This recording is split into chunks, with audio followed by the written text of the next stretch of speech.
Okay, good afternoon, everybody. This is panel 7B, in case you're wondering where you are, Queer Monsters. My name is Kimberly Lau. I'm a professor in the literature department here at UC Santa Cruz, and I will be moderating the panel. So when we'll do Q&A all at the end, and I'll run around with the microphone if you have a question. We're going to go in the order of the program. So it is my great pleasure to begin by introducing Loren Barbour from the University of California, Riverside. And all of the panelists are going to introduce the titles of their own papers themselves. Loren? And I believe we're working from the podium for recording purposes.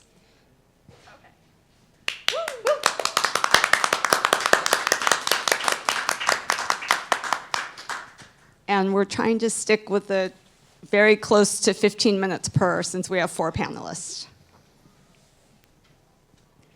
Hi, sorry, I'm going to try to balance everything. Hello, I'm Loren. I'll give a couple heads up warnings kind of at the start of my presentation.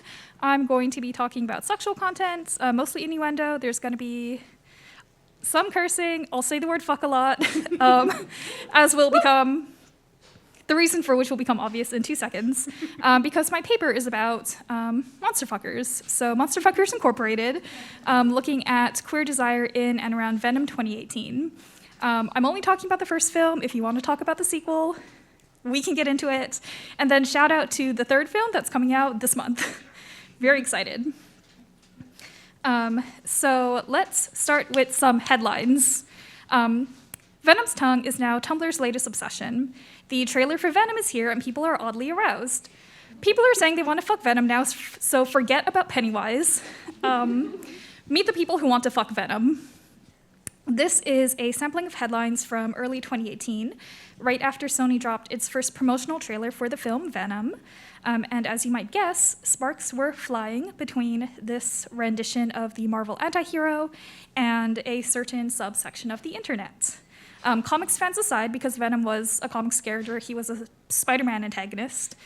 The plethora of people commenting on the glimpse we got of the alien's prehensile tongue prompted a wave of blog posts and articles from the likes of Vox to BuzzFeed, all attempting to explain these so-called monster fuckers, as they were called, to the rest of the world. And although some of the enthusiasm might appear exaggerated or joking, and that was certainly the tone that some of the articles took, for others, this sort of attraction was entirely sincere, right? And other coverage matched that energy. For example, in an article for Polygon, Julie Alexander links Venom's attractiveness to the broader interest in teratophilia, which is attraction to monstrous people, and we can also get into that language if there's time for it, which gained traction sort of as a kink online in the early 2010s, alongside a subreddit for self-published monster erotica. I believe it was about Bigfoot. Versus in an article for Vice, Luke Winkie traces a different genealogy describing the personal cult following of Venom as a character with a history of erotic representation rooted in the Marvel comics. Fans quoted in Winkie's article cite several reasons for their attraction, ranging from how irredeemably horrible he is to other portrayals of Venom as an endearing, empathetic sweetheart who nevertheless can't help people dying around him. He's just a little guy. He can't help it. And if you know anything about comics continuity, you know that those 2 characterizations can exist alongside each other. Both articles reference long-standing histories of finding the monster sexy, but the impulse to catalog and explain these feelings for a presumably confused public raises questions about the articulation of desire in and then beyond different subcultures online, as well as how those feelings get leveraged once they're made more legible to more people. So here today, using Venom as a sort of case study, I'd like to briefly discuss what the embrace of monster fucker sentiment indicates about our orientations toward monstrosity today, because there is a queer desire that pops up around Venom and in monster fucking, even in the memes. But it being rooted in commodity culture, weighted by structures of racial capitalism, histories of ableism, right? All of that makes it clear that monstrosity is sort of far from an unproblematic or liberated space in the 21st century. Is kind of what I'm thinking through. So I want to pause here to give a note on language. I'm using the word monster fucker in the popular sense. I'm using it to index, as shorthand to index a kind of desire that was popularized online and which has since circulated, at least partially, as a meme. So as terminology pulled from popular culture, I'm really interested in thinking through the implications of monster fucker as part of this community lexicon, right? What its usage signals about someone and how they also use it to convey information about themselves to others. So for today's purposes, I'm proposing that monster fucker helps us acknowledge an affiliation between those who fuck monsters and fuck with them. If I call myself a monster fucker, right? That conveys something about my attitude toward monstrosity, whether it's desirous, sympathetic, empathetic, identificatory, right? And that is used to signal information about people who might feel similarly. So it helps demonstrate that an orientation that desires monstrosity is possible. Even as a meme, it leaves open this invitation to see the world from a different point of view, right? I'm thinking about the semi-tongue-in-cheek statements like, well, I don't go here, but monster fuckers kind of have a point about Venom's tongue. Or, I don't go here, but Sony kind of popped off with that design, right? So inviting people to step into the shoes of someone who would conceivably find an 8-foot alien monster attractive.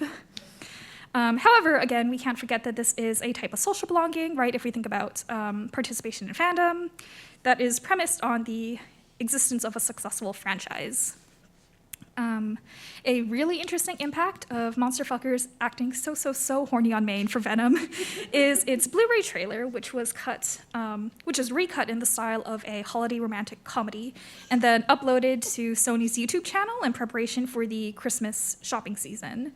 Although the movie itself is a pretty straightforward origin story, and a poorly executed one at that, based on the critical reception, the odd couple chemistry that critics refer to between Eddie Brock and the alien known as a symbiote was its most successful component by far.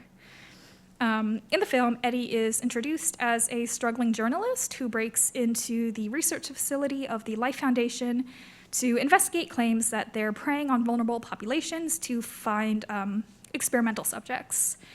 There, he's attacked by an unknown life form, which is later revealed to be the symbiote, who is a part of an alien species that survives by parasitizing their hosts. Although the symbiote's effects on Eddie's body are at first a source of conflict for about 2/3 of the movie, the pair end up working together to prevent other members of the symbiote species from colonizing the Earth. The Blu-ray trailer, complete with feel-good taglines like "This Christmas, two hearts become one," interspersed with actual dialogue from the movie, like "I'm Venom and you are mine," covers none of that plot. Instead, it works to evoke the sort of mood associated with the Hallmark Channel and focuses on the symbiote's character arc of falling in love with the world through its love for Eddie. Right, one of the conversations from the movie that gets highlighted in the trailer is Eddie asking the symbiote, "Hey, why did you decide to defend the world?" And the symbiote says, "Because of you, Eddie, because I love you." It doesn't say the last part, but the subtext is really there.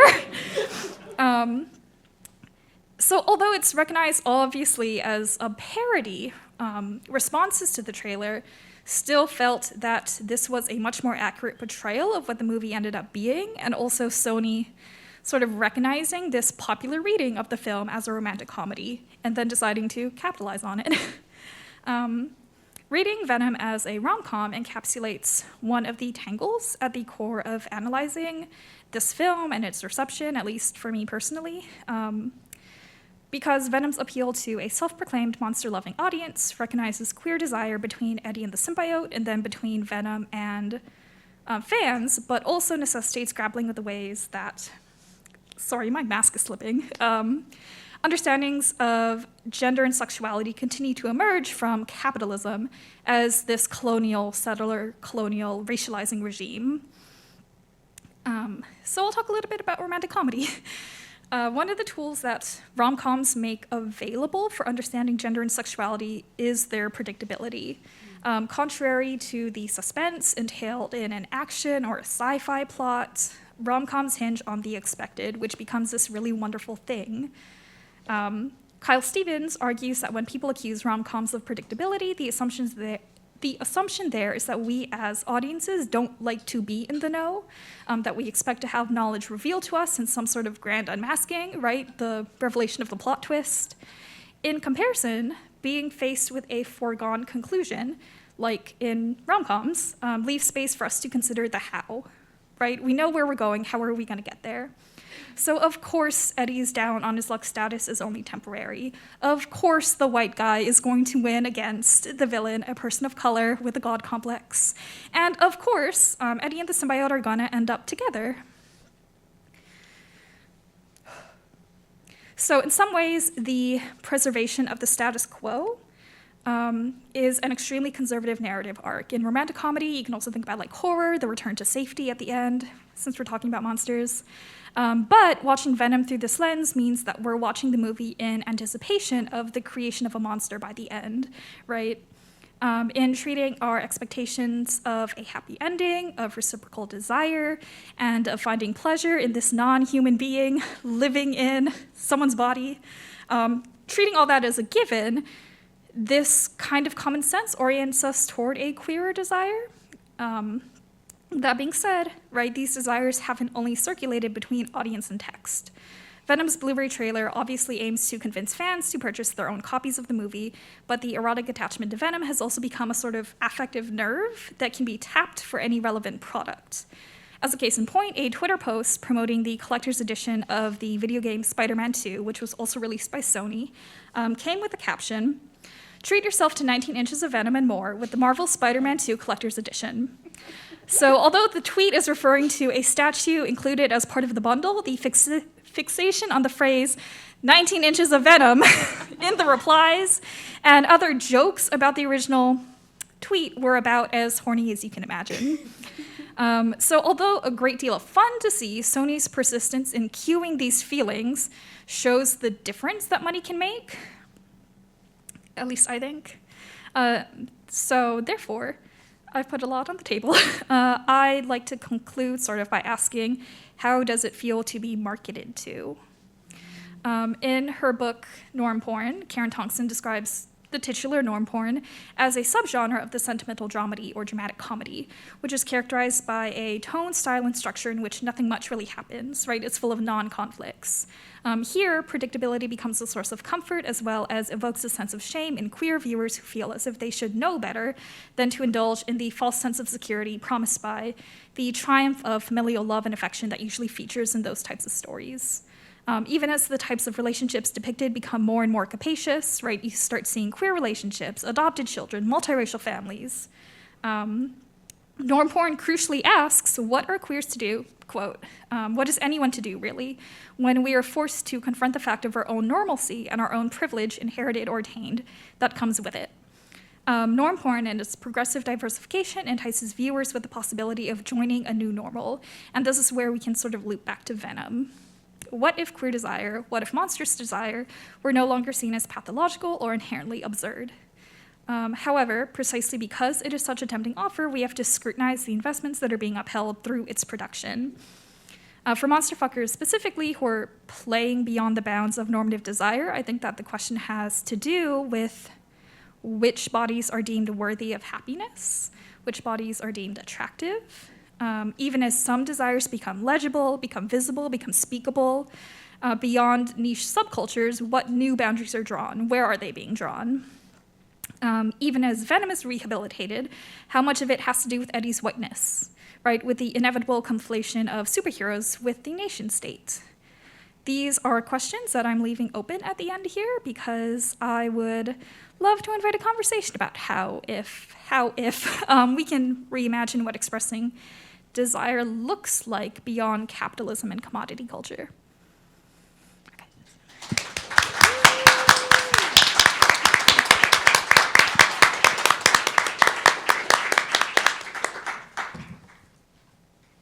Thank you, Loren.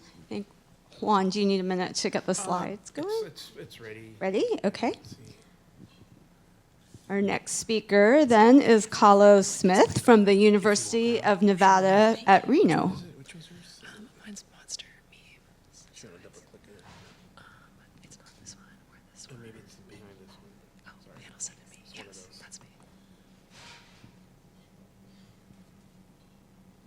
just hit, it's in a PDF file? Yeah. There you go. And then Yeah. do these go through? Yeah, forward and then back. Sounds good. All right, hello everyone. Thank you so much for coming out today. Today I'm going to talk about transgressive desire assets represented in queer, cryptid-focused memes. And as you can see, the title of my talk is, I'm not straight, but I'll make an exception for Mothman. A warning that as in our last, sorry, the arrows aren't working, so I'm gonna maybe scroll through here. As in our last talk, I have some content warnings. There's going to be cursing, there's going to be explicit sexual references, and there will also be references to queerphobia in the process of reclamation. So I first want to situate us within the overlap of monster theory and queer theory. Many of us are familiar with this, but I want to give a grounding.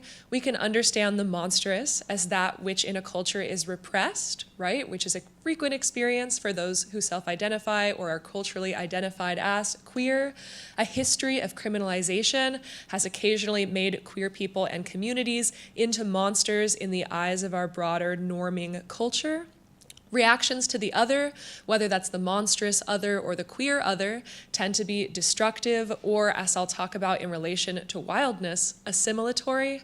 And just in general, we can see that that which is defined as queer, both in academia and in culture, and that is which is defined as monstrous, really overlap. These are two highly flexible categories for things that are unsettled, boundary crossing, undefinable, and that create this sort of dichotomizing or a binary between the us, whether we think of that as being the monstrous us or the queer us, and the normative other or the normative us, and the dangerous, unheimlich, queer, or monstrous. It creates these social and cultural categories. So there's been a trend in recent years of monstrous self-identification, where we see queer people tending to identify with or reclaim the identity of the monster. This is part of broader trends of queer self-identification with cultural villains, which are only natural living in a culture that tends to forcibly identify us with villains and monsters. There's a trend in modern monster narratives of letting monsters tell their own stories. This encourages a kind of empathy that makes it all the more easy to self-identify with that which is monstrous, to recognize the humanity in the monster, and at the same time to recognize the inherent queerness or monstrosity that exists within each of us, that which is undefinably human. At the same time, embracing the inhuman and the monstrous plays into the countercultural and transgressive roots of queerness and the queer community, right? Our understanding of queerness is founded on non-normativity, transgression, rebellion against cultural norms and hegemony. Of course, this presentation and much of queer monster theory owes a tremendous debt to Susan Stryker, who in her seminal essay considers the reclamation of monstrosity as it's a nod to the constructedness of all identity, but especially gender performance, the power of transgression, how frankly undesirable it is to conform to the expectations of normative culture, and how it feels to exist on the margins of society, whether you are marginalized for being Victor Frankenstein's creature or for being a queer person attempting to exist in heteronormative society. I'll also nod, since we're at a monster theory conference, to Jack Halberstam on the inherent horror of queer theory, the idea that queer theorists are operating outside the walls of traditional academia, which is something all of us here are doing today. I specifically focus in my research on cryptids. For those of you who don't know, cryptids are creatures like Bigfoot, Mothman, the Loch Ness Monster, that communities of people called cryptozoologists believe literally exist, but that science has not yet necessarily substantiated the existence of. So they're folkloric creatures. And I think cryptids are particularly rich sites for monstrous self-identification for a few reasons. Like most monsters, cryptids are situated as potential threats in much the same way that queer people tend to be in our culture. At the same time, that threat is liminal. Anyone who's familiar with Mothman may know that while he's sometimes represented as a creature that brings death and destruction, there's also a sense of Mothman as an intentional harbinger of coming disaster trying to warn humanity. Cryptids often hide out of a desire for self-preservation. They may live in caves, they certainly live in wild or unexplored areas. That conveys a sense of isolation that I think can be, something that queer people have experienced in their lives and relate to. At the same time, there's a kind of power in that isolation. The cryptozoological community is already a fringe belief community. It's kind of in a marginal space. And so many queer people find a sort of safe space existing in a marginal belief community, especially online, which will be the focus of this talk. Cryptids, like all monsters, exist in some ways outside of binaries. They trouble boundaries. They show us the edge of categories of normality.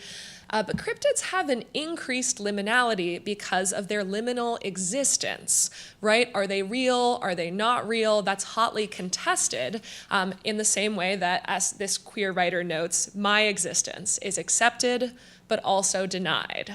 So that's something all queer people have in common with Bigfoot. Today, I'm going to be doing a multimodal discourse analysis of queer cryptid memes to talk about the trends that I see in them. Primarily, I'm pulling from Tumblr, so I want to start us off with some memes that just sort of speak to the identification of the queer self and the cryptid self. So we have here, support your local cryptids. What are you, a homophobe? The Flatwoods monster, a specific cryptid, is a queer icon. And not gay, as in happy, but queer, as in I saw something in the woods and I'm not sure it was human.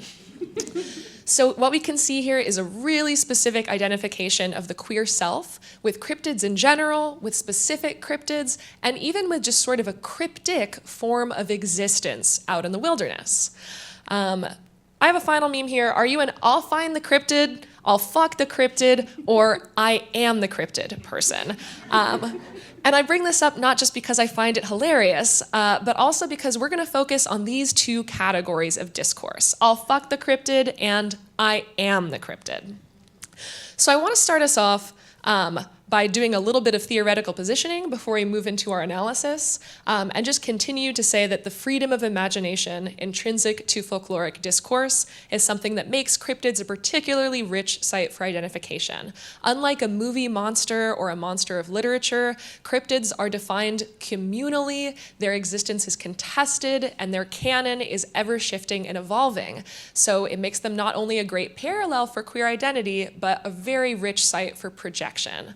I also want us to think throughout the memes we're about to look at about wildness, about queer wildness specifically, and how transgression and boundary pushing can help us challenge the naturalization of heterosexuality and imagine new forms of existing that allow for a deeper liberation. Also, we'll think about the role of humor. So cryptids have a really strong cultural cachet. They're often logoized. I'm sure many of you have seen Bigfoot and Mothman merch in your daily lives, or perhaps wearing it now. I know I am. And that makes cryptids really well positioned for cultural work in the form of memes. They're easy to memify, and their humorous associations will be evident throughout this presentation. Let me borrow from Brenton Watts and begin my multimodal critical discourse analysis. So here we see some memes evidencing a romantic desire for cryptids. The transmasculine urge to kiss Mothman. Me holding my boyfriend's wing. I love you, Mothman. My boyfriend, Mothman. Moth noises.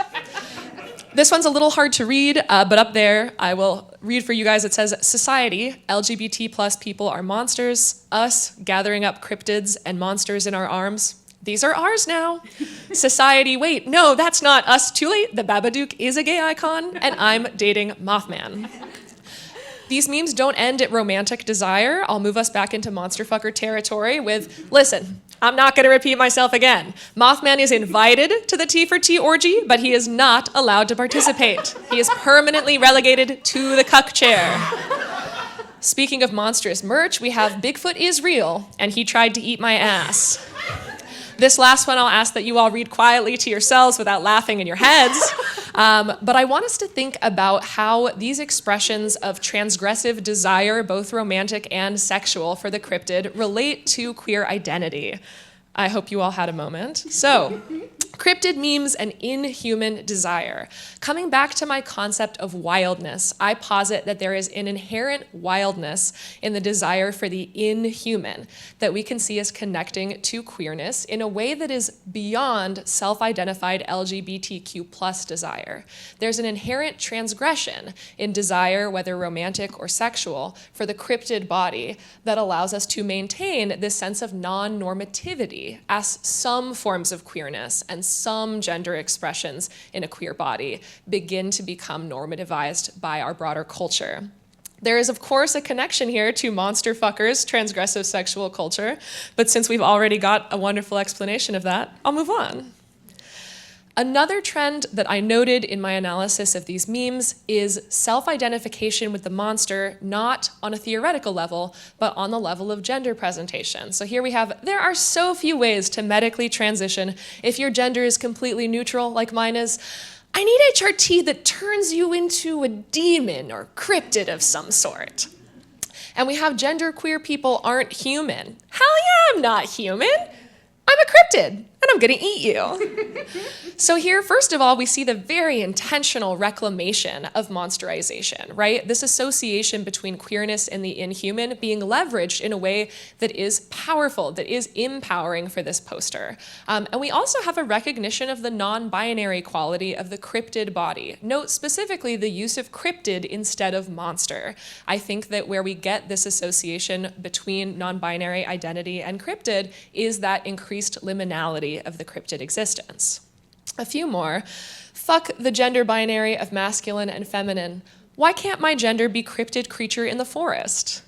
And here you'll see the mention to forest, right? Almost all of the cryptid-related gender memes that I notice have this association between cryptids and wild lands, translating to a kind of queer wildness. So there's also a very deep association between cryptids and the wilderness, as opposed to some other forms of monsters, which may be perceived as more urban or as operating in different spaces.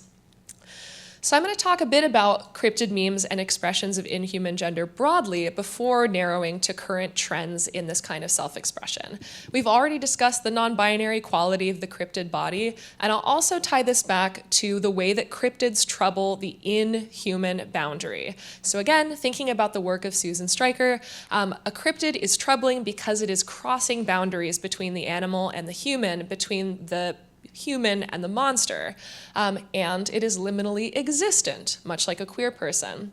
We also saw specifically in one of those memes, right, that this is a counter-reaction to disgust and marginalization that people who have non-normative gender presentation may face. If you present in a way that is not easy to categorize along a gender binary, you may be called a monster. To then identify with a monster that is specifically non-binary and specifically liminal is a form of empowerment and reclamation. This final set of memes is all very recent stuff, so from the last couple weeks and months. And I want us to think about current trends in self-identification with the monstrous and specifically with cryptids. So these all follow a similar template. Why do I have to go back to school in a week? I'm literally an imperceptible creature. I was never meant to be a part of society. I was meant to crawl around the forest and make freaky noises. Born to swallow blocks of cheese whole and terrorize a meat coastal village, forced to live in a flesh prison inside a society. So these are all humors, right, as we discussed, but these are coming at self-identification with cryptids from a different lens. You'll notice the tags here: non-human, alter-human, other-kin, therian, therianthropy, cryptid core, cryptid kin. What these tags are telling us is that these posters all literally self-identify themselves with the non-human. Their gender identity, and in some ways their spiritual identity, is tied to an inhuman form of self-expression and identification. We'll look at a few that put a finer point on it. Oh, how wonderful life would be if I was a semi-canine cryptid in the forest, eating those who pass through my territory after midnight. So they're a real reclamation of monstrosity in all its darkness. I dare you to call me a freak. That's my preferred prefix, loser. I am a freakish little beast with horrid claws and spiraling teeth. I am also cooler than you. And finally, one I'll return to, human being, more like inhuman becoming. Am I right, freaks?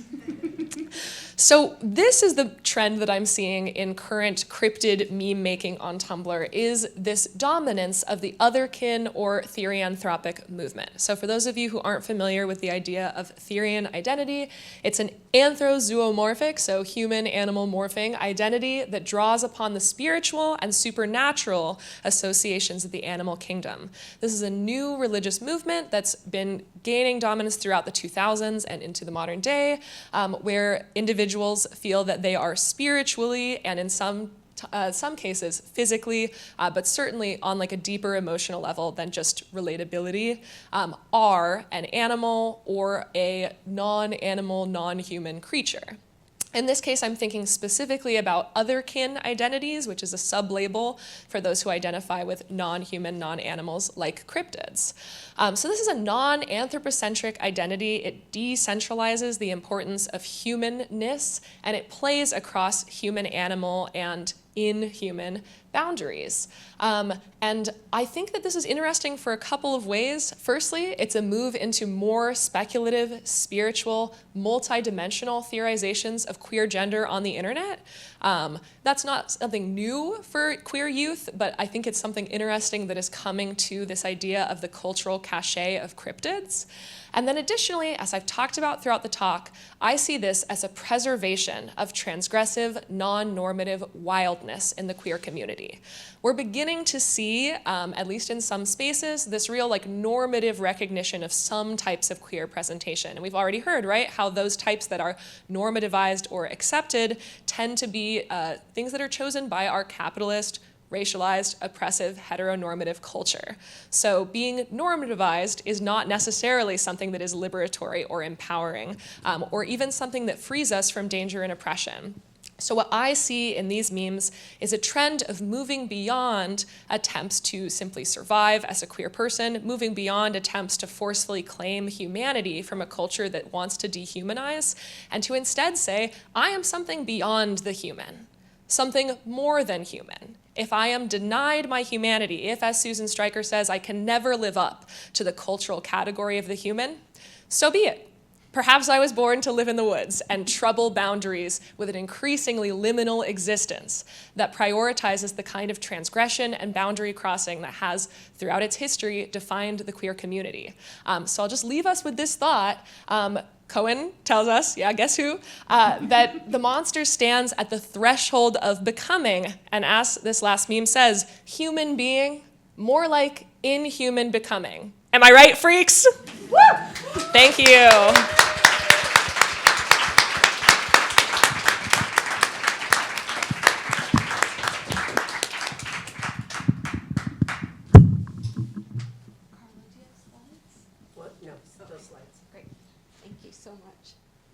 These papers are so fun. Next up, Carla Freccero from the University of California, Santa Cruz, and the Department of Literature. Thanks. Today I'm interested in thinking about the queerness of the generic umbrella term called speculative fiction. Generally, speculative fiction asks the reader-spectator to suspend the normative expectations of realist fiction. Works of speculative fiction, however, also allow realist norms to be read on a representational level, most often by explicitly departing from them in the project of worlding otherwise.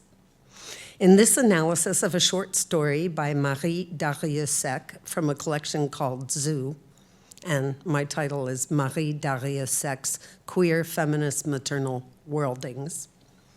This collection, not yet translated into English, queering works not only on sexuality per se or on disaggregating the heterosexual matrix, but also at the level of species, racialization, and subjectivity, and does so as much through figuration as through denotative content. Darrieussecq is best known in the US for her bizarre novel, Pigtails, about a woman who turns into a pig. This story, My Mother Told Me Monsters Do Not Exist, provides a meta-commentary on the way literary language queers normative expectations of semantic meaning. It's both thematically queer, a tale about a kind of queer motherhood, and queer in its deployment of subjectivity and description. It sets up the realist expectations of its narrator, and thus also of its readers, and then complicates and estranges them, such that as the narrator-reader progresses through the story, we become suspicious of our own assumptions about certain types of objects, beings, and identities, including those of the narrator, who begins to seem, even to herself, unreliable. The narrative performs a subjective skepticism, casting doubt on the intactness or unity of a conscious Cartesian subject by pluralizing and splitting the self, foregrounding embodiment instead as a domain of sensate understanding. That split, effected through a first-person narration, also conducts a queer critique in its subjective situatedness and its deconstruction of the premises of the subtext referenced in the title. So the title, My Mother Told Me Monsters Do Not Exist, is a quotation originally from the film Aliens, 1986. The title of Aliens punned on mid-1980s U.S. political discourses, labeling the new waves of migrants across the U.S. southern borders as illegal aliens and fearing economic encroachment by Asian multinational corporate entities, even as it also commented on domestic calls for diversity in institutions during this same period by prominently featuring a team of Marines that are multigendered and multiracial, including Private Vasquez, a Latina butch. Jeanette Goldstein, the actor, is apparently neither, to whom one Marine asks, "Hey, Vasquez, have you ever been mistaken for a man?" The title's pun also targets this character. For example, when one of the Marines quips, "Somebody said alien, and she thought they said illegal alien and signed up." But the key sentence that is quoted as the title of Daria Sek's story is uttered by the girl child Newt, sole survivor on the planet the aliens have devastated, and cements the good mother, bad mother allegory of the film, which supplies a maternal motive for Ripley's otherwise very masculine heroism in her one-to-one battle against the alien mother. Aliens is a queer tale. The alien is a hybrid of inanimate and animate matter. It has acid for blood and eventually fossilizes. There are multiple scenes of male and female cesarean birthing as the alien hatchling rips through the chest wall of its host. The male-presenting android has milk for blood, and, lest the queer lens be overlooked, sexual non-normativity is explicitly thematized through Vasquez and one of her Marine buddies, who may also be gay.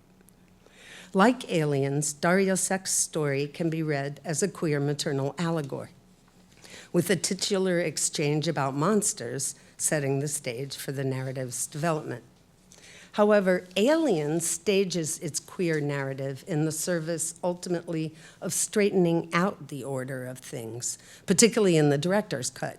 Ripley, Newt, and Corporal Hicks reconstitute the white middle-class nuclear family amidst the devastation, while Ripley's battle with the alien queen stages a showdown between a white mother, exhibiting justifiable maternal ferocity, and an inhuman black mother of teeming masses of eggs bent on the destruction of humanity. Not so in Daria Sek's short story. Not only is there no other mother, but the protagonist herself is a mother only in the figurative way that authors of books are said to give birth. She's a daughter, too. Her mother makes a virtual appearance, and as the narrative proceeds, it's no longer clear who the monster is. Further, Daria Sek's epigraph repeats Newt's words from Aliens, but as they are uttered in voiceover by Ripley, Sigourney Weaver, in the fourth film of the series, Alien Resurrection, 1997, directed by the French fantasy filmmaker Jean-Pierre Jeunet.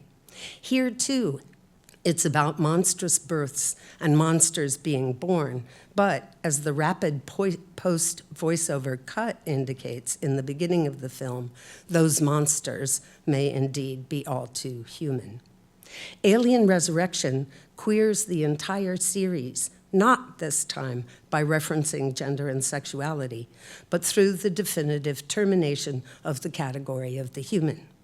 Shared DNA transforms both Ripley and the alien into genetic relatives, while misfits, cyborgs, and aliens inherit the Earth.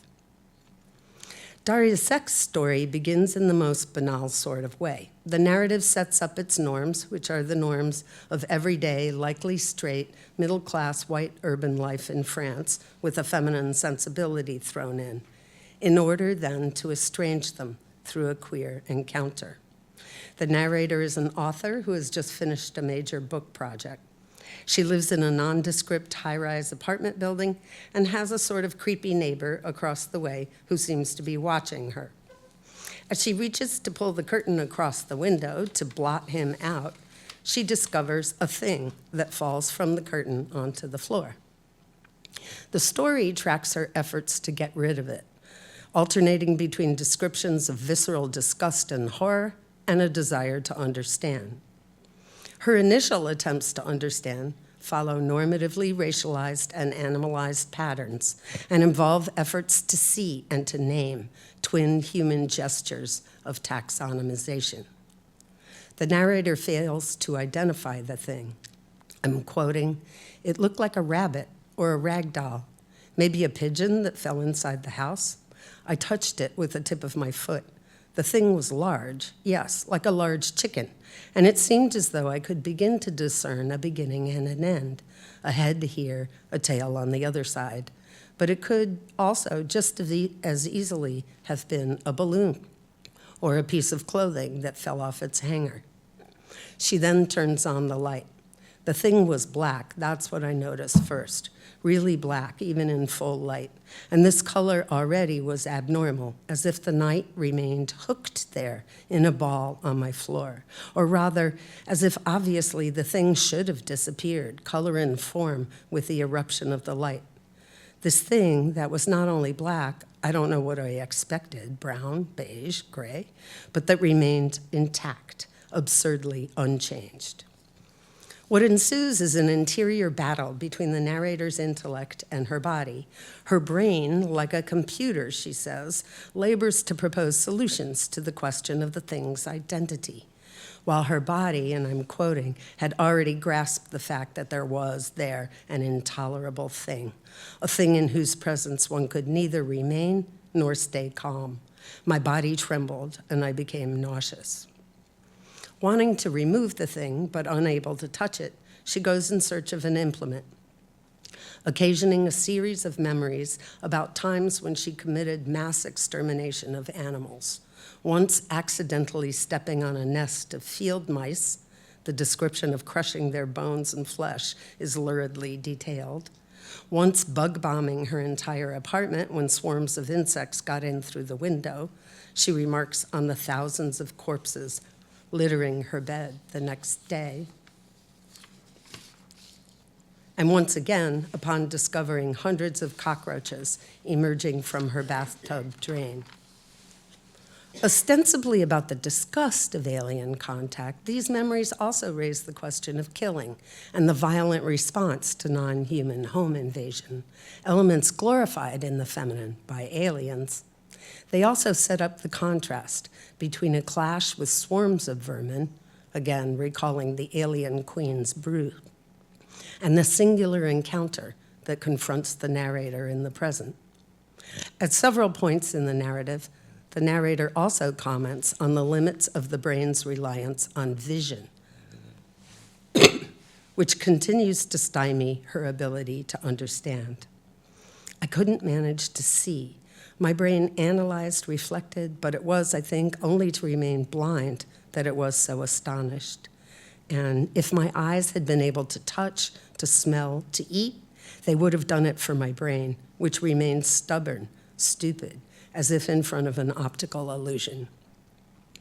These passages, together with the periodic remarks concerning the neighbor's voyeurism, cast doubt on the reliability of visual regimes governing human cognition, in favor, instead, of the body's visceral and affective response. And that body is not necessarily human. Even as the narrator tries repeatedly to describe the creature, she finally calls it an animal, while pitting affect against cognition, she is herself described by the figural language of the text as animalian. Her muscles move along her spine like lizards. When she pulls a muscle trying to barricade her room against the creature, she feels eagle claws stabbing her in the back. The coffee she drinks tastes like old feathers. The world and her body are as estranged as the creature. She sees herself through the neighbor's eyes and becomes, for a moment, a young woman alone, heightening the menace that threatens now from two directions, the impenetrable black nothingness and the voyeuristic predatory man. There is, however, a turn in the narrative, even though we never learn the identity of the creature. In the middle of the night, she finds the creature in the kitchen eating a crust of bread. Something changes, and she begins to throw leftovers from the fridge at the creature, who scarfs them up hungrily. She notices it has shit in the sink and decides to go shopping for litter. Emerging from the enclosed and claustrophobic space of her apartment, she descends into the street. She sees a neighbor watching her, and they greet each other with a look. At the shop that sells exotic animals and supplies, she says she has acquired a giant squirrel from the Amazon, though the creature, winged, black, resembles not at all a squirrel. The storekeeper calls it a conga. Identification performs a strategic normalization, even if exotically, and domesticates for curious others. Upon her return, the scene is peaceful. The neighbor is watching, the creature is sleeping in the curtain, and she muses. For how long had it nested there? Perhaps it hatched, egg, larva, chrysalis, getting fatter, hibernating, molting, minuscule maybe, discreet, tidy. Maybe the neighbor had been following its growth since I moved in. Eyes on me, but as if through me, in the imprecise heights of air. He seemed to grow too, vegetal, sensitive, and peaceful, like those orchids that feed on air. Cryptids. The transformation of the narrator, the creature, and the neighbor all converge in a fantasy of queer birth and growth, signaled not by the revelation of identities, but by verbs of becoming. The process echoes and rejects the life cycle of those other deadly parasitic monsters of the title, while also recalling the teeming masses of insects the narrator earlier found so horrifying, but here discreet, singular, non-threatening, like the neighbor who, instead of a voyeuristic predator, becomes a plant that feeds on air.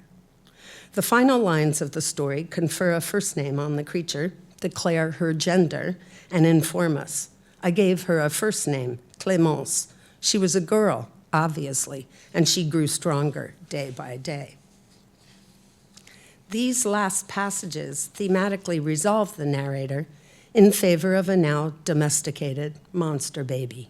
It's a girl, a human woman who has herself in turn been domesticated by relinquishing violence, and a vegetal human man. They seem to reconstitute, but queerly, a nuclear family unit through what Donna Haraway calls making kin as odd kin, with fee, meaning both girl and daughter, marking the familial and filial relation. Figurally, the language of the text has indeed produced monsters, chimeras, impossible beings, from the narrator's hybrid bodily sensations to the creature's morphology and metamorphoses, to the absurdity of an orchid that feeds on air. Like the hybrid beings at the end of Alien Resurrection, these monsters inherit a tiny corner of the world and queer it.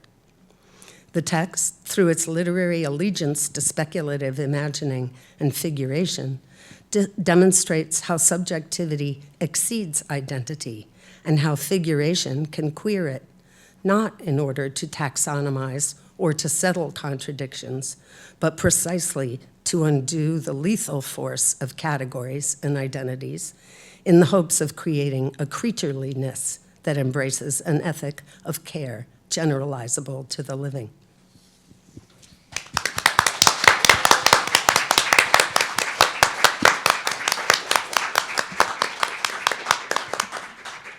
Thank you, Carla. Our next speaker is Kathryn Stutz from Johns Hopkins University.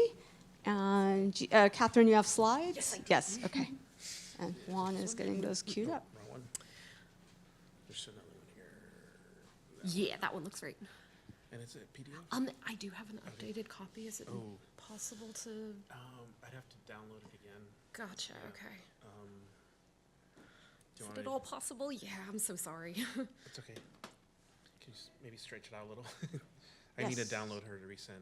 Oh, okay. I can start introducing. Okay, go, that's fine. myself, sure. I'm so sorry. I had some minor slide updates, so I have a slightly. Just put it back in the version. drive? It's in the Okay, same drive all right. folder. Yeah, absolutely. So hi, I'm Kathryn. Yes. Oh, here, Thank you. Sorry. Thank you so much. I'm so sorry. Hi, my name is Kathryn. I'm a doctoral candidate at Johns Hopkins. My talk, which you will see the first slide of very soon, is called I Shall Have Become a Sea Monster, Queer Monstrosity and the Polar Paradox of the Paranoid Gothic. I'll give you the content warnings in verbal form and then they'll flash very, very briefly on the screen, but just kind of as an overview, I'll be talking about colonialism, imperialism, racism, a lot of familiar topics. It's gonna get a little bit dark. We'll also talk a little bit about homophobia. So just a heads up. And maybe we're getting close. Okay, we're downloading. It has a lot of big images. Hopefully they'll be very pretty, so it will hopefully be worth it for this new updated version that is coming in 3, 2, 1. Soon. I will describe for you my first slide image, which has 2 gentlemen, sailors, sitting in a boat with a creature that looks rather a lot like Loch Ness. And I will tell you that I will not be talking heavily about this creature, but that I did begin this project in Inverness, very close to Loch Ness. And so there is kind of an undisguised cryptid connection here as well. It's the revised document PDF. Thank you so much. That one right there. Perfect. The little nest. Wonderful. Thank you so much. Yes.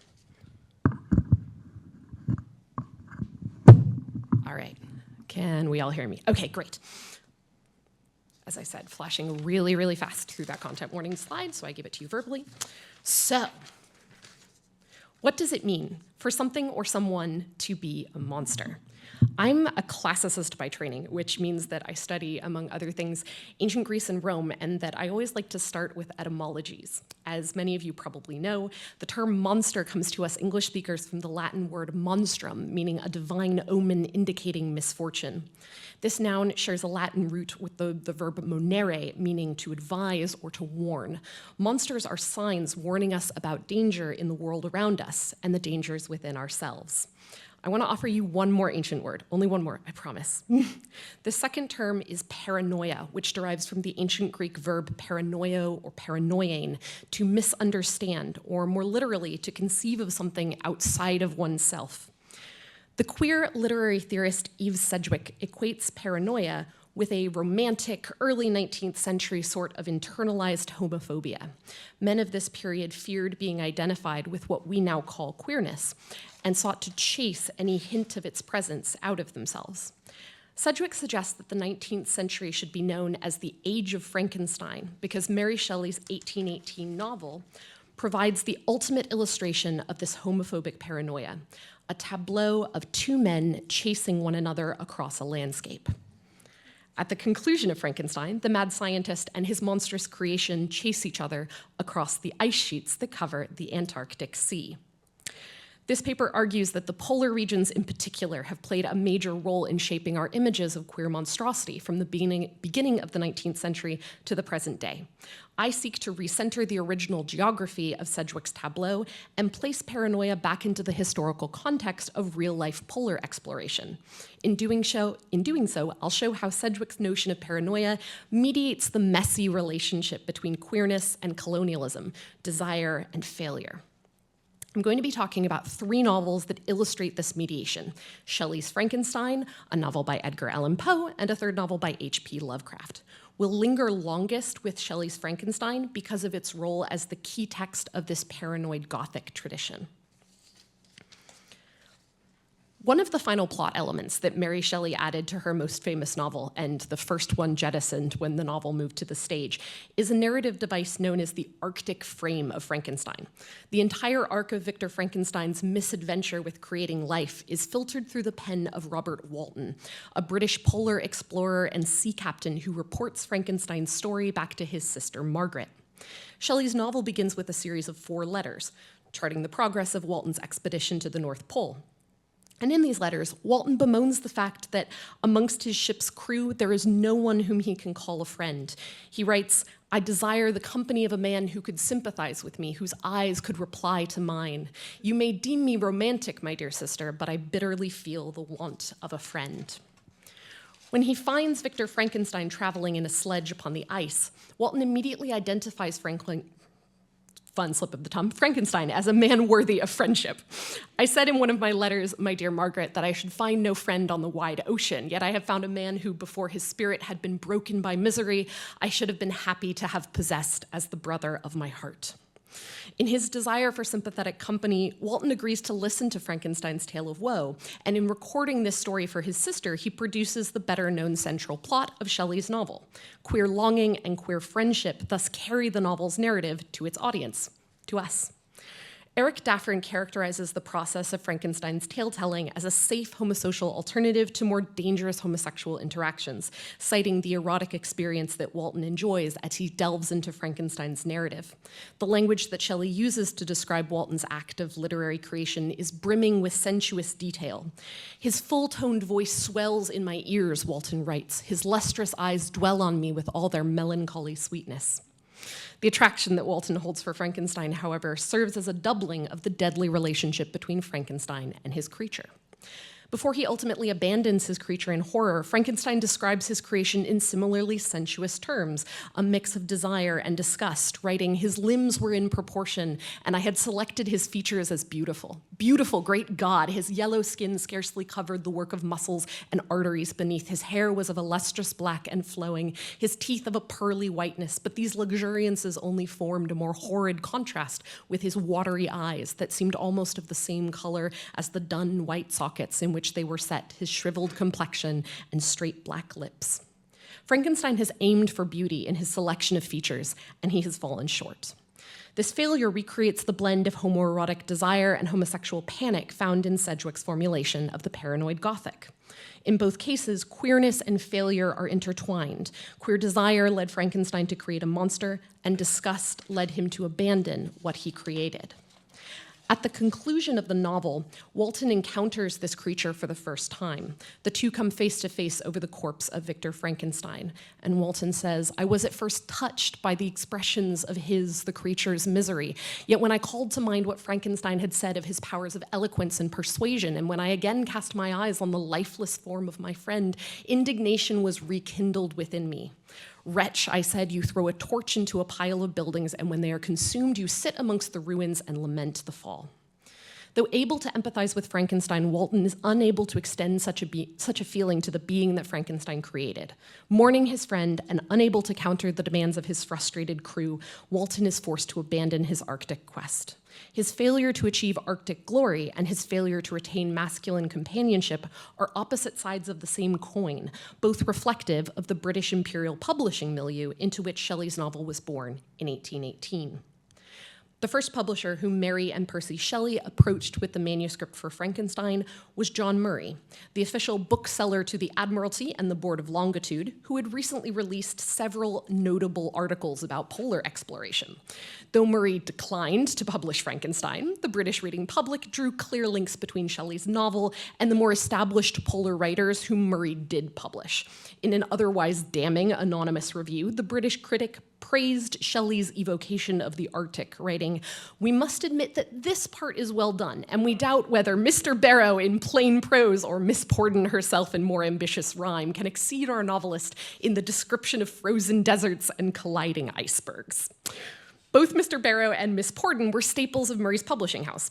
Sir John Barrow developed a series of Arctic operations for the Royal Navy beginning in 1818 and composed triumphant narratives of these voyages for Murray's Quarterly Review Journal. Eleanor Ann Porden, a poetess, composed a mini-epic titled The Arctic Expeditions, which was published by Murray also in 1818. Her verses glorified Barrow's boys, namely the naval officers who commanded Barrow's polar adventures, including Porden's own future husband, the Arctic explorer Sir John Franklin. That's where that slip of the tongue came from. In contrast to Barrow and Porden's optimism about British exploration in the polar regions, however, Mary Shelley portrayed the Arctic as a place of failure. As Jen Hill argues, Shelley both acknowledges the power of national masculinity made legible in Arctic spaces, and also she articulates the shortcomings of this British polar masculinity. Even the ideal polar explorer of 1818 could answer neither the challenges of extreme icy environments nor the homophobic paranoia that haunted early 19th century men who sought sympathetic friendships aboard polar vessels. During the 2 decades following the publication of Frankenstein, popular interest in polar exploration grew rapidly. By the 1830s, the Antarctic had become instead a major focus in the polar race. 3 different nations commissioned significant Antarctic exploration voyages at this moment. France sent Jules Dumont d'Urville to locate the South Magnetic Pole in 1937. The United States exploring expedition, led by Charles Wilkes, set off to survey the southern seas in 1938, and the United Kingdom sent Sir James Clark Ross to plant the British flag on Antarctic ice in 1939. This international Antipodean enthusiasm contributed also to the plot of the only full-length novel ever written by American horror writer Edgar Allan Poe, the narrative of Arthur Gordon Pym of Nantucket. Like Shelley's Frankenstein, Poe's Pym relies upon a series of homosocial and homoerotic same-sex doublings, from the safe brotherly companionship between Pym and his boyhood friend Augustus, to the more racially charged relationship between Pym and his frequent savior, the mixed-race American indigenous man Dirk Peters. Queerness, enmeshed with both anti-Black and anti-Indigenous racism, pervades Poe's Pym. When Pym and Peters find themselves the sole survivors of not 1, but 2 entire ships full of sailors, trapped with a community of hostile natives on a fictional temperate island in the Antarctic Sea, Pym succumbs to a combination of despair and l'appel de vide and falls off a cliff. Peters catches Pym in what David Grevin calls a prefiguring of the classic image of Hollywood heterosexual authenticity, albeit with a man catching another man. The tense homoeroticism of this scene, with Pym's longing to fall, a yearning, a desire, a yearning, a passion utterly uncontrollable, can occur only because Pym at this moment reevaluates Peters, an indigenous man, as white in comparison to the Africanized racial others who inhabit the Antarctic Ocean. Peters becomes a safe target of homoeroticism only when he is also the safest companion left for Pym, by virtue of his proximity to whiteness. Poe's slippery hierarchy of racial categories also appears in the work of H.P. Lovecraft, albeit in a more monstrous form. Lovecraft's Antarctic novel, At the Mountains of Madness, takes clear inspiration from Poe's Pym in the form of both direct borrowings of language and plot, as well as more subtle, insidious representations of Pym's racist taxonomies. Although all of the human characters in Mountains are depicted as sexually and racially unmarked, thus straight, male, and white, Lovecraft presents 2 types of monstrous alien species and then redeems one of these species through their perceived proximity to humanity. Readers of Mountains of Madness encounter these two species through the eyes of the narrator William Dyer, a geologist who joins a fictional Antarctic expedition. Dyer's narrative begins with a warning, a monstrum, against any future exploration of the region, and then defends this warning through a recounting of the creatures he's discovered. The first monstrous species that Dyer describes are the Old Ones, an ancient race of five-legged beings who had once been the dominant species of Earth. Dyer consistently expresses horror over the appearance of the Old Ones with their pentagonal symmetries and many monstrous limbs.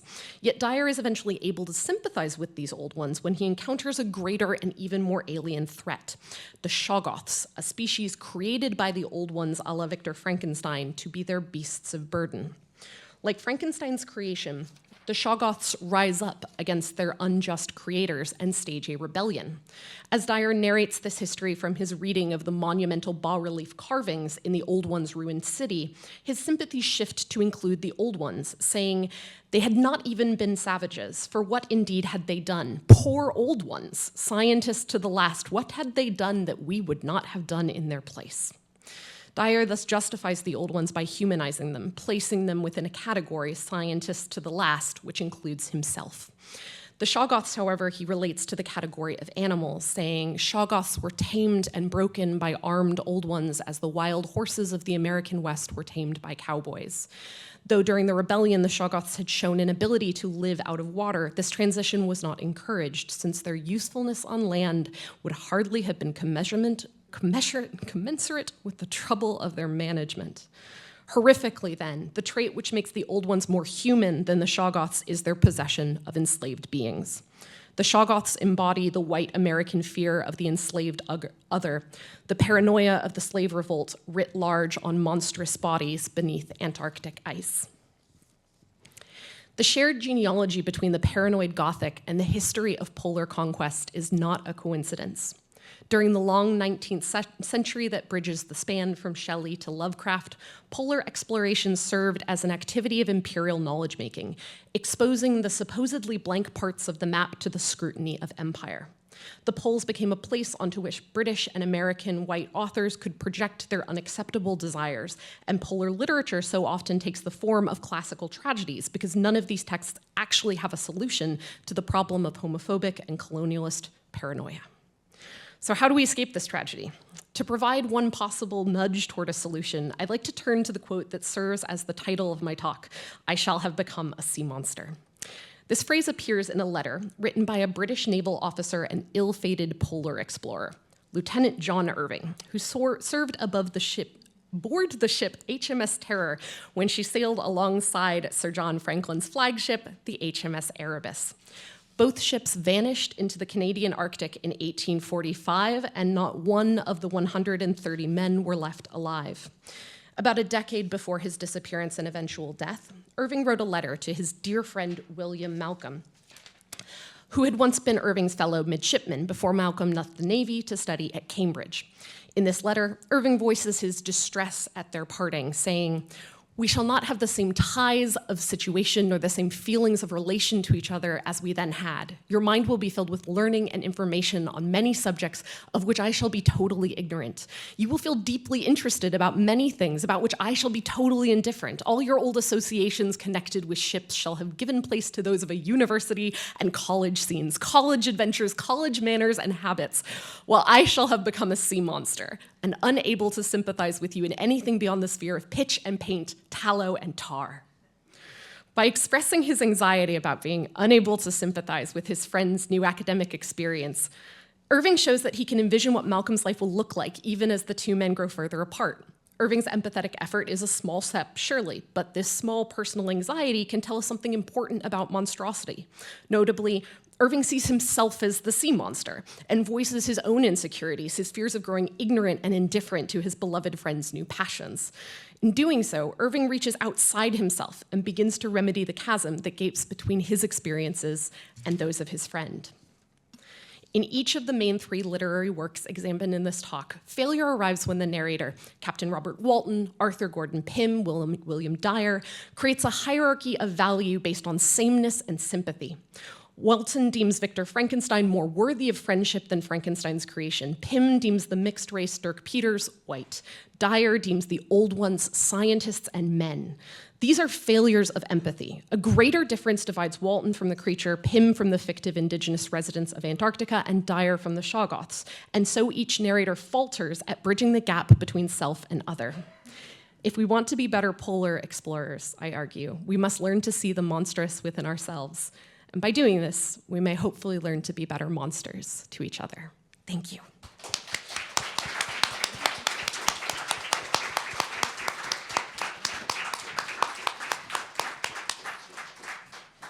Okay, open for questions for any individual panelist or for all of the panelists.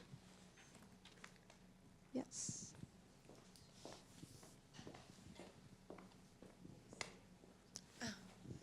Hi, my name is Jalandra. I came in a little bit late, so I missed introductions. It's for the presentation about the cryptids, which I'm super interested in as a mermaid scholar. But one of the things I was wondering if you had thought about was the intersection of neurodiversity with this. Like when I see someone say they want to crawl into the woods and make weird noises, you know, my son has Down syndrome. We're in probably 8 hours of therapy a week. And one of the things I have found interesting is there's so much emphasis in a lot of these therapies and services that are supposed to like help our children communicate. There's so much emphasis on actually like normalizing them, you know, reduce stimming, you know, sit at the table to eat and, you know, like that kind of stuff. And so when I see someone say something like that, I immediately am thinking, you know, so I'm just wondering if that is part of what's going on in this cryptid community and if the intersection of that with queerness or how that's working alongside it is something you had thought about. Absolutely. Thank you so much for that insightful question. My name is Kahlo, for anyone who came in late. There's a lot of overlap in these like queer youth online spaces between youth who are queer and youth who self-identify either as disabled or neurodivergent or both. And that's absolutely something we see in the way that they self-ideate and represent their gender identity. There's a ton of thought on how like certain neo-pronouns should only be accessible for people whose conceptions of gender are distinct because of the way that they process the world differently. And I love what you're saying about how when we think about like enforced normativity, allowing ourselves to act in a way that isn't normative is a way of liberating ourselves from those social expectations, even if the social expectations aren't limited to who we love or how we express desire. So absolutely, I think a lot of the posters that we see there would probably self-identify as both queer and as disabled. And we can see acceptance of presentations of monstrosity and acceptance of things like non-normative behavior, so totally healthy, non-harmful behaviors like stimming, like protecting ourselves from different sensory environments, like self-expressing feelings or behaviors that other people would consider monstrous, but that are in fact expressions of neurodivergence, or expressing and embracing bodies that are monsterized because of their physical disability. I think those are really important ways of engaging with both cryptids and monsters in general. So absolutely, like this is a category of self-identification that is much broader than what I fit into the presentation. And I also think that it's a really incredible site of potentiality for anyone who feels that they are marginalized or are being forced into a culturally inhuman category to be able to embrace the parts of ourselves that don't conform to what society expects us to perform as a human. Hi, this is also for Kahlo, also a fellow cryptid studier, so that's awesome. But I am particularly interested in this notion of cryptids and gender identity, especially coming from the slightly patriarchal, slightly normative communities from which some of these cryptids sometimes arise. In particular, I'm thinking of Mothman and John Keel, who is notoriously sexist and classist, and how these memes and these groups are starting to navigate the histories that can sometimes be incorporated into the source materials for these cryptids coming into their liminal queer spaces. So I'd love to know more on your thoughts there. Awesome question, and thank you for troubling our thoughts about this like cultural category of the monster. I think what we saw in those memes, which I think are representative of broader trends here, is a real like movement towards self-identifying, not necessarily with specific cryptids like Mothman, but with a sense of the self as cryptid in that it is unknowable and wild. So certainly a lot of these youth are moving away from the problematic histories of a creature like Mothman simply by avoiding references to Mothman. Many of those memes are from the early aughts or teens. On the other hand, I think that we can see this queer reclamation as a movement back towards the folkloric roots of many of these monsters. So while popular discourses about cryptozoology tend to be dominated by straight white men, Loren Coleman, for example, is probably one of our culture's most famous cryptozoologists. Fundamentally, cryptids come out of individual, like on-the-ground sightings, and the legends around cryptids are built up by broad communities, which have diverse makeups. Both problematic and marginalized individuals are involved in the co-creation of a myth.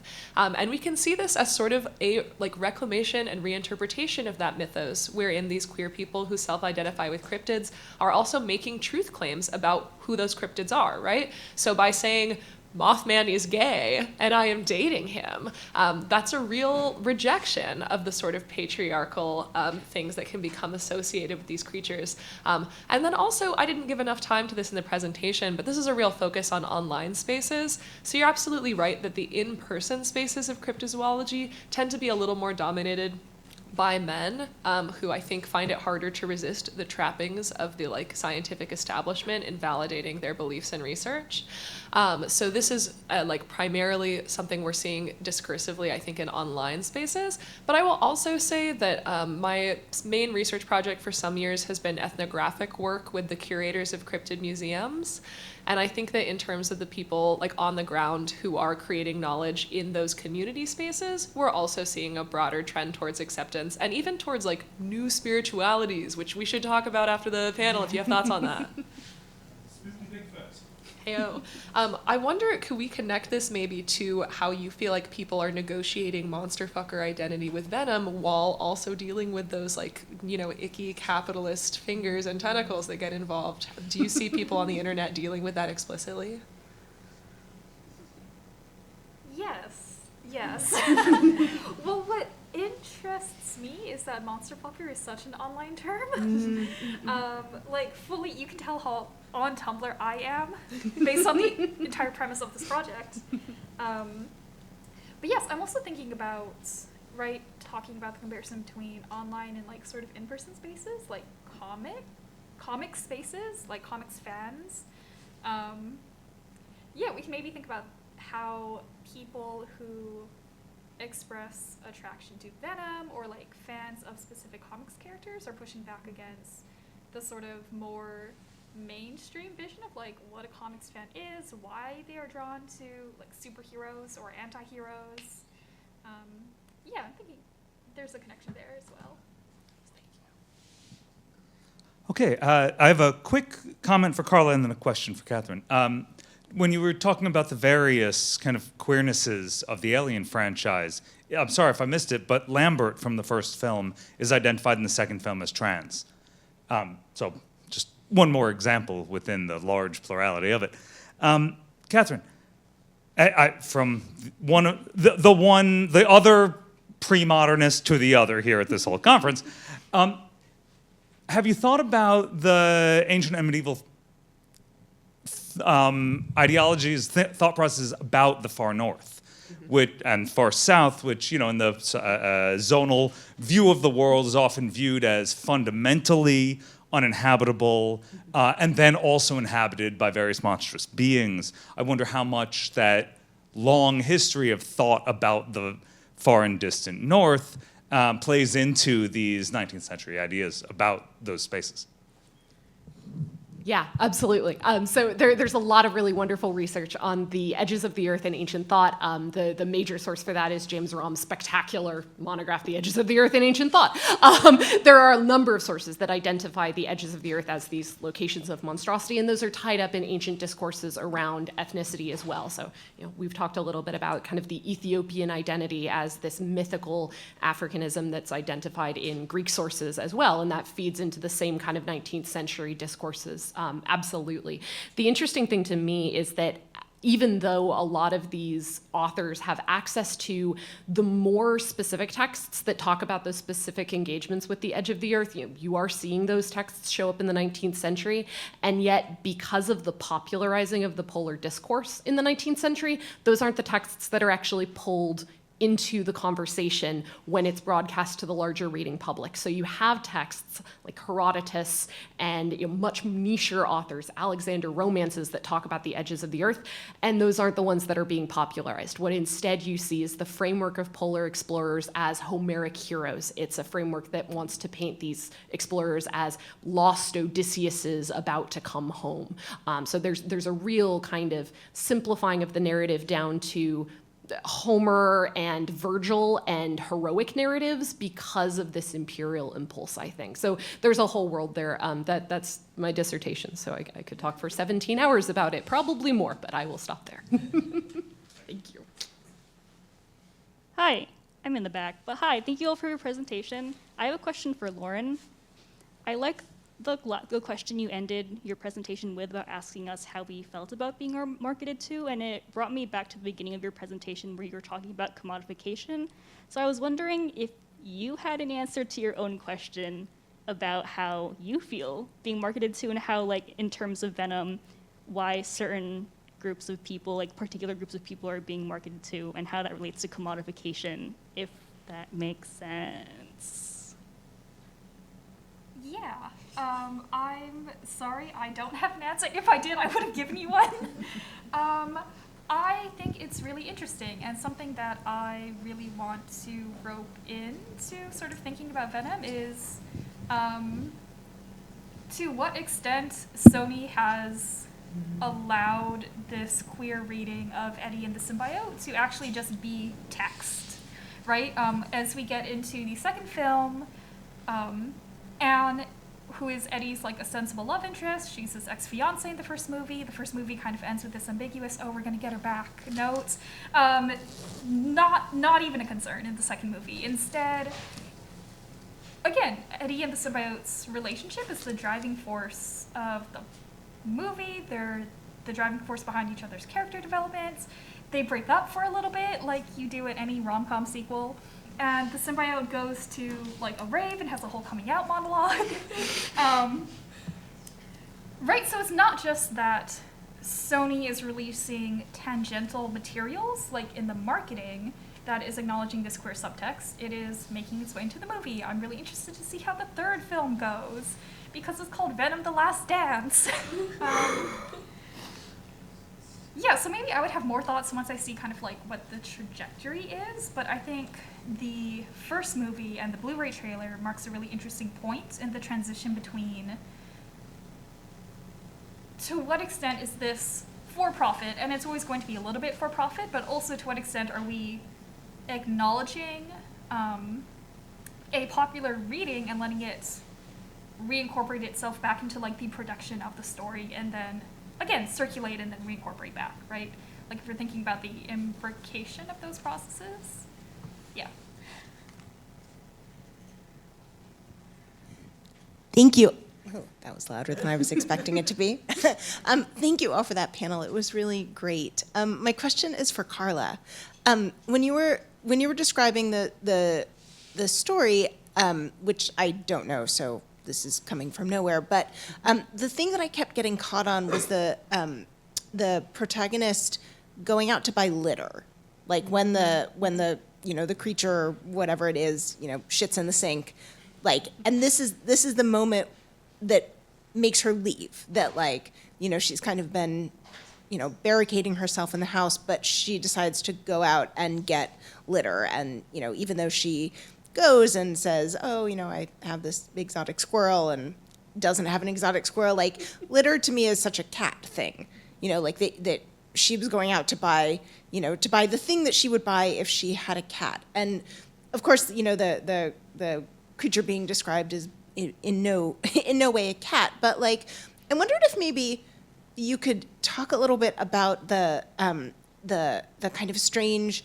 caretaking that suggests, and the way that the caretaking of deciding that is the thing that she is going to go out to do, relates to, to questions of gender. You mentioned at the very beginning that, she's a mother only in the way that being a novelist, is about giving birth to a text, and, so something about the childless cat ladies that we are hearing a lot about, but but just something about the transition in that moment to being barricaded and terrified to kind of emerging into care. Yeah, well, I think of the first moment as being when she starts to feed the creature. It's the first moment where the creature as a being with needs becomes apparent to her. And yes, it's totally a process of domestication. But what's interesting, I think, in that story is that there is a co-domestication at work. Because what you learn about the narrator is that previously, when there were non-human invaders of her home, she was quite violent in her response. And this time, she responds in a gesture of care. Yeah. And and at that point where she goes to get litter for her Amazonian squirrel, it almost doesn't matter anymore what the creature is, right? The creature's been domesticated in some way, and it's young, right? Because she says at the end she grows stronger every day. And it has needs, like a little being in the house. So I think that gesture of domestication and naming it, right? Naming the creature, has also happened to her, and that it's sort of this process of co-domestication at the end. I was thinking about both the cryptids and the monster fuckers, and I just wanted to mention someone who I think literarily has done that incredibly beautifully, and the fact that Kim's in the room made me think of it, because I kept thinking about Angela Carter while you were talking. And in her rewrite of fairy tales, where you do have humans and monsters getting together, she, instead of horror, or you can't say instead of horror, because horror and desire are neighbors, but she focuses on the desire between humans and monsters, and the becoming monster of the humans in question. I was thinking especially of The Tiger's Bride, right? That's one where... And the wolf at the end. Oh, Wolf Alice, I think. yes. And then also the wolf, the Company of Wolves, obviously, yeah. I mean, if anyone's looking for it, I was just at Bookshop Santa Cruz last night, and I saw a graphic novel collection entitled My Monster Girlfriend, published by an erotic press, so certainly no shortage of these narratives. Any other questions? I think we're probably close to time. I don't have, one more question? Great. I feel like Vanna White with no tiles. Hi. First of all, wonderful presentations. I don't know if any of you saw me literally freaking out in this corner the whole time because I am a cryptid and monster fucker. Whole things. Anyways, thinking about Venom and like Sony specifically using like monster fuckers to like market Venom has me thinking a lot about queer baiting, and then thinking about Tumblr has brought me back to I think you all know what I'm going to say, but Superhell in Supernatural, and how queerness is often like weaponized against us to keep us like almost on the hook by these like capitalist systems, but then they'll never like fully give it to us because they still need to or want to appease more like conservative audiences. I don't know if there was a question in there. I guess it was just an out loud thought, but if any of you have thoughts on it, yes.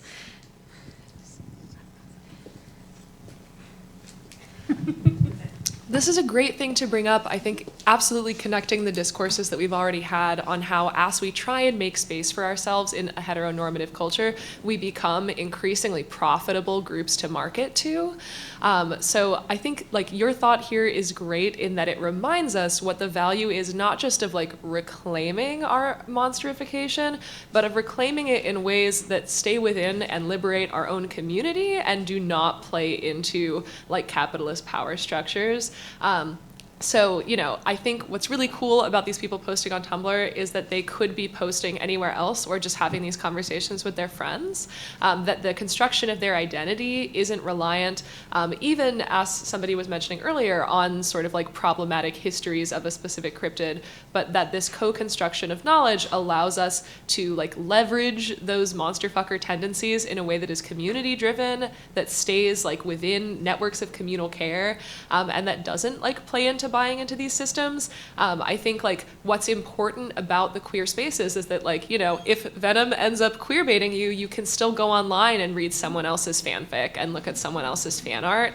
That like, you know, within the queer community, we have ways of actualizing not just our own identities and desires, but these like world views that not like that go beyond normalizing to really value queer identity and queer desire, and like we can shape those spaces. That seems like an excellent final word. I think we're probably at time. I don't have my clock with me. And I believe there's a short break before the next session, right? So everyone, thank you so much. Thank you, fabulous panelists.